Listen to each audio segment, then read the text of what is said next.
भारतीय सेना के प्रति देश भर में सम्मान की भावना जग जाहिर है, लेकिन जब कोई नेता व्यक्तिगत रूप से आगे आकर अपनी जिम्मेदारी निभाता है तो वह सराहनीय उदाहरण बन जाता है। हमारे साथ मौजूद हैं रालोद के युवा नेता धीरज उज्ज्वल, जिन्होंने बागपत से एक प्रेरणादायक पहल की है। इन्होंने भारतीय सेना के सम्मान में 51,000 रुपए का चेक भेंट किया है। आइए जानते हैं इन्हीं से कि इस पहल के पीछे सोच क्या रखते हैं। सबसे पहले हम आपका स्वागत करते हैं धीरज जी। जी। अच्छा, सबसे पहले आप ये बताइए कि ये सेना के नाम में सम्मान में जो आपने चेक भेंट किया है, ये विचार आपके मन में कैसे आया? सबसे पहले तो बात ये है, जो भारत और पाकिस्तान के बीच में पिछले लगभग एक महीने से तनातनी चल रही थी, और वो तनातनी आज युद्ध के रूप में बन गई है। और हमारे सैनिक अपना सब कुछ वहाँ खड़े हैं। हमारा सैनिक आज बॉर्डर पे खड़ा है। जी आज हमें पूरे देश को एकजुट होकर 140 करोड़ की जनसंख्या है भारत की। जी हमें पूरा एकजुट होकर अपनी सेना का मनोबल बढ़ाना चाहिए।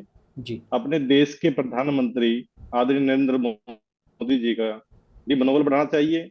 जी सरकार के साथ कंधे से कंधा मिलाकर एक युवा को, किसान को, गरीब को, मजदूर को आज इकट्ठा होकर अपने सरकार का हौसला बढ़ाना चाहिए। और मैंने अपनी ये जो प्रेरणा आज शुरुआत की है, एक छोटी सी मुहिम के साथ अपने जी नेता आदरणीय जयंत चौधरी से प्रेरणा लेते हुए ये मुहिम की शुरुआत की है। हमने सेना का मान सम्मान नहीं बढ़ा, मान सम्मान सेना से हमारा बढ़ता है। वो हमारे लिए रक्षा करते हैं, देश की रक्षा करते हैं।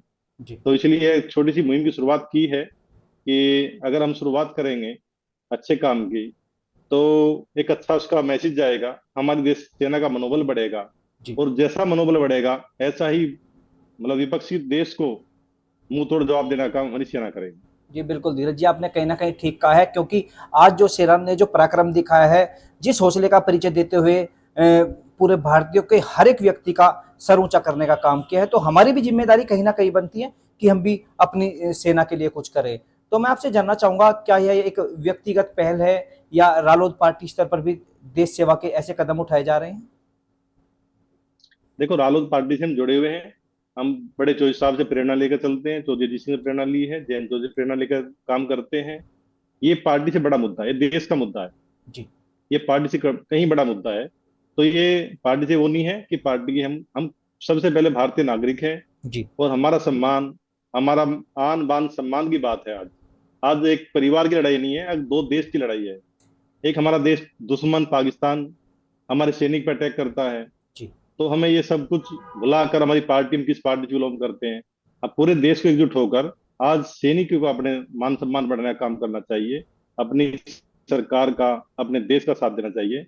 मैं अपने युवा साथियों से और जितने भी बिजनेसमैन लोग हैं, मैं तो छोटी सी शुरुआत की है। मैंने कोरोना काल में भी काफी मदद गुप्त रूप से की थी। जी और मैं अब भी कहना चाहता हूँ कि जितने भी उद्योगपति हैं, व्यापारी हैं, किसान वर्ग के लोग हैं, अगर हम, मैं बैठे सोच रहा था 140 करोड़ की जनसंख्या भारत की है। अगर मात्र हम 100 रुपए, जब तक हमारा युद्ध चल रहा है, जी राहत कोष में देने का काम करें पर व्यक्ति, तो 14,000 करोड़, जो पाकिस्तान की आय भी नहीं है, हम एक दिन में इकट्ठा करके अपनी सरकार का मनोबल बढ़ा सकते हैं, अपनी सरकार का साथ दे सकते हैं, अपनी सैनिकों का मनोबल बढ़ा सकते हैं। उनके पास पैसा होगा, अच्छे अच्छे हथियार होंगे, तो विपक्षी देश हमारा मुकाबला करने में नाकाम साबित होंगे। जी, बिल्कुल आपने ठीक कहा। कहीं न कहीं टेक्नोलॉजी जितनी अच्छी हमारे पास होगी, जिस तरीके से उन्होंने सुनने में आ रहा है कि 14-15 ठिकानों पर हमारे हमला करने की कोशिश किया, लेकिन हमारी टेक्नोलॉजी ने उनको वहीं निस्तनाबूद कर दिया, धराशायी कर दिया। अच्छा धीरज जी, आपने एक बात बहुत अच्छी कही है कि इस समय पार्टी इस तरह से ऊपर उठकर एक परिवार की तरह सभी को एक साथ जुड़कर राष्ट्र के लिए काम करना है, सेना के लिए काम करना है। तो मैं जानना चाहूँगा, आपके इस प्रयास का स्थानीय जो लोग हैं और पार्टी के जो कार्यकर्ता हैं, उन पर क्या असर पड़ने वाला है? अभी काफी कॉल मेरे पास आ चुकी हैं। जी, अभी अमर उजाला ऐप पे कोई उन वीडियो डली है इस चीज की, जी, तो काफी कॉल हमारे पास आ चुकी हैं। वो काफी सराहनीय कदम बता रहे हैं जी, कि जी बहुत अच्छा कदम आपने उठाया। हम भी जी, प्रेरणा लेकर और डीएम साहब से कुछ डायरेक्ट, हम सेना के राहत कोष में जो उनका अकाउंट होता है, जी, उसमें पैसे भिजवाने का काम करेंगे और जी। सेना का मनोबल बढ़ाने का काम करेंगे। काफी अच्छा उसका मैसेज गया है। चलिए धीरज जी, बिल्कुल आपने ठीक कहा है। कहीं न कहीं देखिए, जब कोई अच्छे काम की शुरुआत होती है, तो उसकी सराहना भी की जाती है। और कई बार आपको बताऊं मैं, एक हर किसी युवा के मन में कोई चीज़ होती है, हर कोई चाहता है कि मैं राष्ट्र सेवा करना चाहूँ, मैं सेना के लिए कुछ करना चाहूँ, लेकिन उनको रास्ता नहीं मिल पाता। तो क्या आप हमारे दर्शकों को बताएंगे कि जो आपने ये पहल की है, किस तरीके से पहल की गई है, किसके माध्यम से आपने ये राशि भिजवाई है? अगर कोई व्यक्ति भिजवाना चाहे तो उसको क्या करना होगा? अगर किसी व्यक्ति को कोई रास्ता नहीं पता है, सीधा डीएम साहब के कार्यालय जाइए। और जी। हमारे डीएम साहब भी बहुत ही व्यवहारिक हैं। और डीएम साहब से मिले, और जो भी धनराशि आप गुप्त रूप से देना चाहते हैं, चेक द्वारा देना चाहते हैं, वो डीएम साहब को दें, और डीएम साहब अपने आप सेना की राहत कोष में, सरकार की राहत कोष में भिजवाने का काम करेंगे। और मैं एक छोटी सी अपील आपके चैनल से करना चाहता हूँ देश के प्रधानमंत्री आदरणीय नरेंद्र मोदी जी से, जी। कि प्रधानमंत्री, जब ये काम उठेगा युद्ध का पाकिस्तान के साथ, तो आज पूरा देश आपके साथ खड़ा है, कंधे से कंधा मिलाकर आपसे आगे चलने को तैयार है। और ये अपील है कि जब युद्ध छिड़ेगा तो पाकिस्तान का नक्शे में से नाम ही खत्म कर दो। ये भारत, हर भारतवासी चाहता है। बहुत दिन से झेलते हैं, कभी हमारे सैनिक को मारते हैं, कभी घुसपैठ करते हैं। तो इससे मतलब, और जो हमारे प्रधानमंत्री जी हैं बहुत मजबूत हैं, और आज देश सुरक्षित हाथों में है। इसका कहीं ना कहीं अच्छा परिणाम देखने को मिलेगा। और यही अपील है कि जितना भी तगड़ा जवाब पाकिस्तान को दिया जाए, जी। वो पूरा भारत आपके साथ खड़ा है, हर युवा आपके साथ खड़ा है, किसान वर्ग आपके साथ खड़ा है। और हर मुहिम में अगर मेरे से जो भी बनेगा, अगर मुझे कोई ये कहेगा आपके देश के लिए आपको बॉर्डर पे जाना है, मेरा एक एक खून का कतरा देश के लिए समर्पित है। और मैं यही हर युवा से कहूंगा कि अब सबसे बड़ा जो है वो देश है, उससे बड़ा कुछ नहीं। चलिए, बिल्कुल आपने बिल्कुल ठीक कहा। कहीं न कहीं हर युवा के मन में चीज़ होती है, हर कोई चाहता है कि हम भी राष्ट्र के लिए कुछ करें। आपने एक बहुत अच्छी बात जो कही है, और आपने पूरा देश इस चीज़ को कह रहा है कि पाकिस्तान का नाम नक्शे से मिट जाना चाहिए। क्योंकि इतना जो मैं आपसे एक बार थोड़ी-सी और डिस्कस करना चाहूँगा इस विषय पे। इतना गुस्सा, इतना विरोधाभास पहले से चलता आ रहा है, एक मौका नहीं मिल रहा था, एक शुरुआत नहीं हो रही थी, और अब ये शुरुआत पाकिस्तान ने कर दी है। क्योंकि हम तो शांति चाह रहे थे, हम तो चाह रहे थे कि सब अपने अमन चैन से रहे, सब अपना काम करते रहे, लेकिन उसने एक शुरुआत की। पहलगाम में आतंकी जो घटना को अंजाम दिया गया, हमारे लोगों को मौत के घाट उतार दिया गया, उनके परिवार आज भी बिलख रहे हैं, रो रहे हैं। तो उसके बाद, पहलगाम की घटना के बाद, पूरे देश ने एक आवाज उठाई, और उस आवाज का परिणाम यह रहा कि हमारे देश की सेना, हमारे देश की सरकार ने, देश के प्रधानमंत्री ने उस घटना का बदला लिया, और स्ट्राइक के माध्यम से पाकिस्तान के घर में घुसकर उसको जवाब दिया गया। बात रही नक्शे से मिटने वाली बात, अभी जो आपने कही है, देखिए, लड़ाई झगड़ा होता रहता है, कहीं ना कहीं अन्य देशों के साथ भी पहले भी चलता रहा है। जो इतनी जो नफरत, जो नक्शे से मिटाने वाली बात जो ये आ रही है, ये किस लिए आ रही है धीरज जी? थोड़ा इस चीज पे मैं डिस्कस करना चाहूंगा आपसे। ये इसलिए आ रही है, देखो, भारत एक जो देश है वो दरिया दिली देश है। हर जी। इंसान चाहता है कि प्यार मोहब्बत से रहे। जी। पाकिस्तान बार बार कभी अटैक करता है, कभी घुसपैठ करता है, फिर भी हम उसे मतलब इग्नोर कर देते चले आ रहे हैं। जी। पर जब पानी सर से ऊपर चले जाता है, अब हमारे परिवार के लोग वहां घूमने गए, पूरा देश परिवार है, जी। तो वहां पे अटैक कर दिया, सब पाकिस्तान की साजिश से हुआ है। ये नहीं है कि मतलब हम शांति चाहते हैं, तुम बार बार अटैक करोगे, बार बार परेशान करोगे, घुसपैठ करोगे, तो ये नहीं चलेगा। अब ये बिल्कुल, देश की बिल्कुल, बागडोर मैं दर्शकों के सामने यही नरेंद्र चीज़ मोदी जी क्लियर के हाथ करनी में चाह है, रहा था। किसी जिस तरह कमजोर की बातें प्रधानमंत्री के अभी हाथ में। आपने कही हैं धीरज जी, कि पूरा देश जो चाह रहा है ना कि नक्शे से ना मिट जाए, ये नफ़रत जो है दिल के अंदर, ये इसीलिए है क्योंकि उन्होंने हमारे दिल को दुखाया है। हमने कभी पाकिस्तान के दिल को नहीं दुखाया।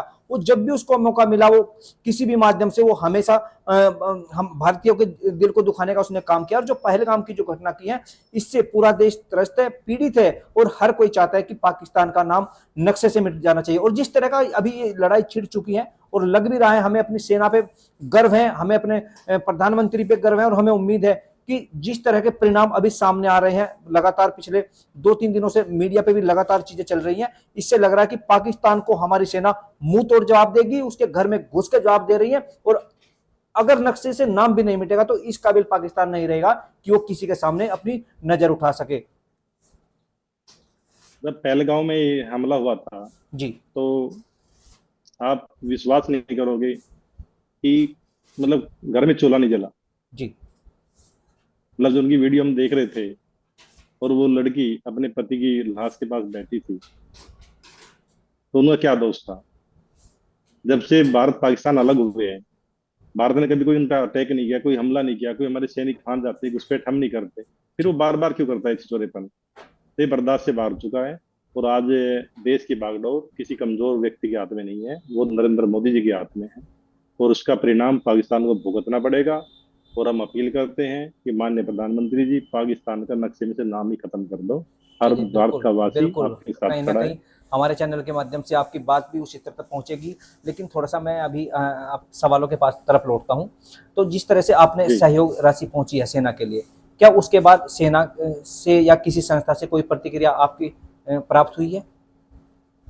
हाँ, सेना के जो पूर्व फौजी हैं, कई फौजी मेरे पास फोन आए हैं, जी जो पूर्व फौजी हैं। और वे भी, उन्होंने अपील की है कि धीरज भाई, अगर हमें भी जाना पड़ा बॉर्डर में, हम जाएंगे। और आपकी पहल से हम बहुत ही खुश हुए कि आपने मतलब सेना का मनोबल बढ़ाने का काम किया है। तो उनके कई लोगों के फोन मेरे पास आए। जी, बिल्कुल। कहीं न कहीं देखिए, सेना के जो जवान हैं, जो एक्स सर्विसमैन हैं, वो भी काफ़ी उत्साहित है और इस तरह के जो पहल आपने की है उसको साथ लेके मुझे उम्मीद है वो भी आगे बढ़ेंगे। क्या धीरज जी, क्या आप चाहते हैं कि अन्य राजनीतिक दल है जो और नेता भी यहाँ पर हैं, इस तरह के कदम उनको भी उठाने चाहिए? राजनीतिक दल तो अब, जब ये बात, मुद्दा पार्टी का नहीं है, ये देश का मुद्दा है। जी, और बिल्कुल। सबसे बड़ी बात यह है कि जब बैठक हुई थी विपक्षी दलों की, तो सबने सुर में लाके कहा था कि प्रधानमंत्री जी, हम आपके साथ हैं, आप आगे बढ़िए।